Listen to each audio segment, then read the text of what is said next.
Well, after the loss in Greensboro, which of course it's a loss against two vets like Ole and Stan, you take on Big John Studd in a one-on-one match, winning by disqualification.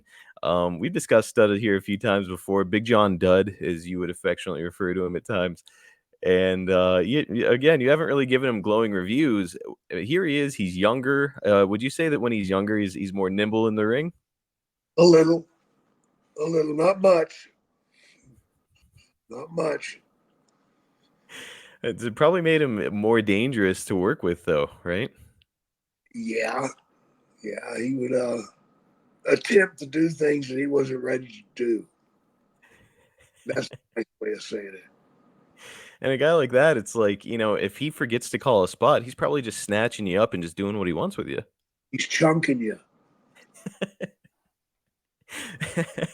Man, it's got to be intimidating a little bit, even you as a guy who's savvy, knows your way around the ring, can blow a big guy like that up. It's like out of nowhere, this motherfucker can just snatch you and do something with you.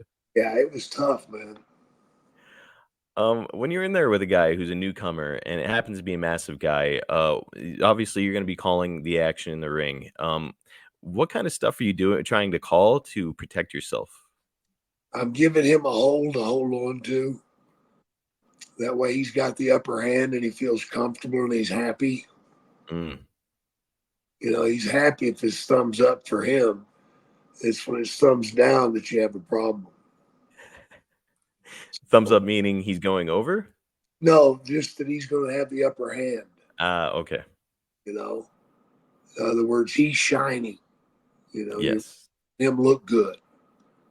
So as long as you're making him look good, he's pretty comfortable to do things with.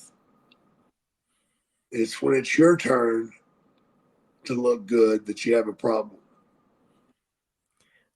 Now, recently at a wrestling training I was at, we were talking about the big man, little man dynamic, and you're a big guy, so it's not very often that you play the little man in the ring, but with John Studd, you do. So, Jake, what is the formula for you as a baby face in this territory working against a big heel? How do you do it as the smaller guy?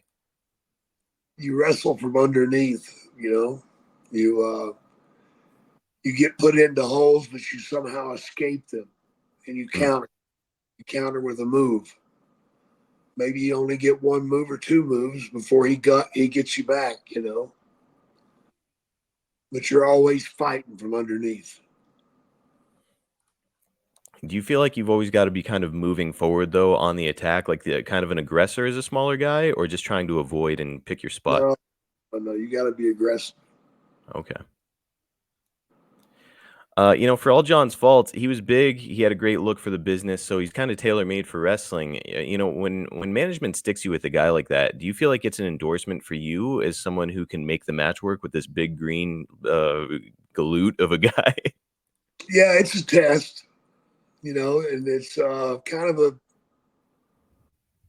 good thing because you realize that they trust you enough to go out and do the right thing and make this guy. Hmm. You know, instead of going out and just fumbling through it.